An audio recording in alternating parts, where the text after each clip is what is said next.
নমস্কার, আমি রিমিস ভার্সের এই চ্যানেলের পক্ষ থেকে আপনাদের সকলকে সুস্বাগতম। আশা করছি ঈশ্বরের কৃপায় আপনারা সকলেই ভালো আছেন, সুস্থ আছেন। আপনারা ভিডিওটিতে যে একটি পোকা দেখছেন, সেই পোকাটা কম বেশি অনেকে চেনে, আবার অনেকে চেনেনও না। এই পোকাটি যদি আপনার বাড়ি বা আপনার বাড়ির আশপাশে দেখে থাকেন, তাহলে সাবধান হয়ে যান, কারণ এই পোকা আপনার ঘরে আসা মানে আপনার জীবনে অন্ধকার নেমে আসা। আজকের পর্বটিতে আমরা জানবো এই পোকাটি সম্পর্কে। এই পোকাটি আপনার ঘরে আসা মানে কি ইঙ্গিত বহন করছে। ভিডিওটিতে যে পোকাটি দেখছেন সেটির নাম হলো কেন্ন বা কেন্নাই। আমরা সচরাচর এটা বর্ষাকালে সাধারণত বেশি দেখতে পাই এবং স্যাঁতস্যাঁতে জায়গাতে এই পোকাটি বেশি ঘোরাফেরা করে। এটি কোনো সাধারণ পোকা নয়। বেশিরভাগ মানুষ কিভাবে এটি একটি সাধারণ পোকা ভেবে এটিকে মেরে দেয় অথবা পোকাটিকে দেখে কোনো রকম গা করে না, কিন্তু এই পোকাটি সাধারণত ভয়ঙ্কর এক বার্তা বহন করে আনে। জ্যোতিষশাস্ত্র মতে এই কেন্ন বা কেন্নাই, এই পোকাটি গৃহে ঘোরাফেরা করা মানে ভয়ঙ্কর এক বার্তা বহন করে।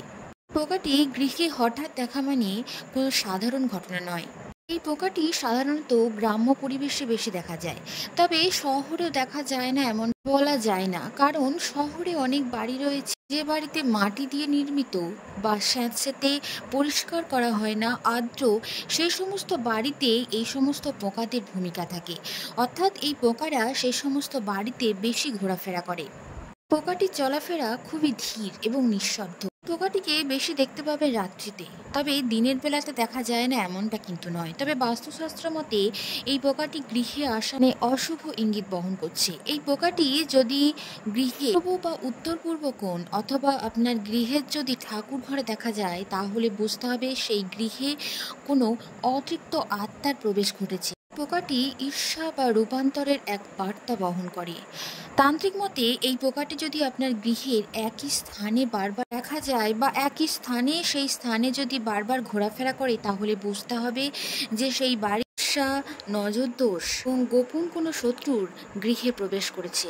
সকল ঘটনার ইঙ্গিত বহু প্রাচীন যুগ থেকে হয়ে আসে এবং অনেকে এটা বিশ্বাস করে, আবার অনেকে বিশ্বাস করে না। যুগে বহু মানুষ এমন ইঙ্গিত পেলে নিজেদের জীবনে অনেক পরিবর্তন লক্ষ্য করেছে। পোকা যখন গৃহে প্রবেশ করে তখন তিনটি সমস্যা নিয়ে আসে। প্রথম সমস্যাটি হলো অর্থনৈতিক সমস্যা। প্রথম যে সমস্যাটি দেখা যায় তার মধ্যে হলো টাকার প্রবাহ আটকে যাওয়া, কর্মজীবনে অবনতি হওয়া, চাকরি হতে হতে চাকরি আটকে যাওয়া, ব্যবসার অবনতি, ধার দেনার পরিমাণ বেড়ে যাওয়া, এই সকল লক্ষ্যগুলো দেখা যায়। ধীরে ধীরে পরিবারে অর্থনৈতিক সংকট দেখা দেয়।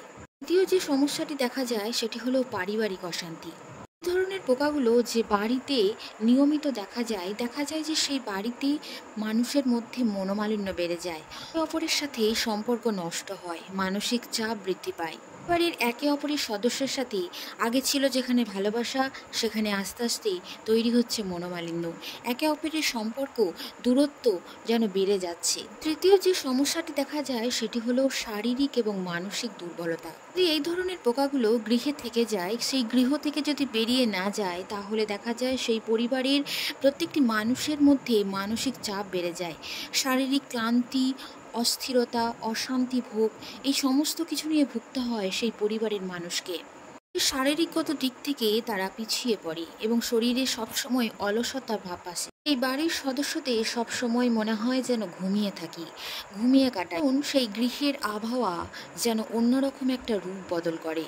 গৃহের পরিবেশ সব সময় নেগেটিভ বার্তা বহন করে। জেনে নেব কিভাবে পজিটিভ বার্তা বহন করবে এবং পরিবারের প্রত্যেকটি মানুষের মনোমালিন্য ভালো হবে, পরিবার সব সময় সুস্থ থাকবে এবং গৃহে পজিটিভ এনার্জি প্রবেশ করবে। তারও একটি প্রতিকার রয়েছে, সেটি হলো শনি এবং মঙ্গলবার সন্ধ্যাবেলায় একটি মিশ্রণ তৈরি করতে হবে। সেই মিশ্রণের মধ্যে থাকবে কর্পূর, লবঙ্গ এবং ঘি। এই দিয়ে একটি মিশ্রণ তৈরি করুন, যেটা জ্বালিয়ে দেওয়ার পর সেই ধোঁয়া গৃহের চারপাশে ছড়িয়ে দিন।